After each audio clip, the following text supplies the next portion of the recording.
સુરત શહેરમાં અડાલણ police station વિસ્તારમાં તારીખ 2/6/2024 રોજ એસએમસી આવાસમાં એક વૃદ્ધાબેન એ ગલ્લો ચલાવે છે.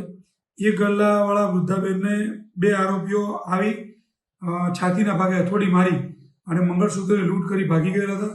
જેની બાતમી ગતરોજ ક્રાઇમ બ્રાન્ચને મળતા એમાં બે આરોપીના સંડોવાયેલા હતા.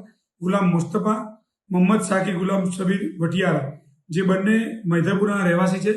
બંને આરોપીની બાતમીના આધારે ક્રાઇમ બ્રાન્ચે ધરપકડ કરી રાખેલ છે અને અડાલણ પોલીસ સ્ટેશનમાં સુપ્રત કરેલ છે. આ આરોપીઓના વિરુદ્ધમાં બીજા કોઈ અન્ય ગુનાઓ નથી. પ્રથમ ગુનાઓ છે. એમની જરૂરિયાતના કારણે એ લોકોએ આ લૂંટ કરેલી હતી.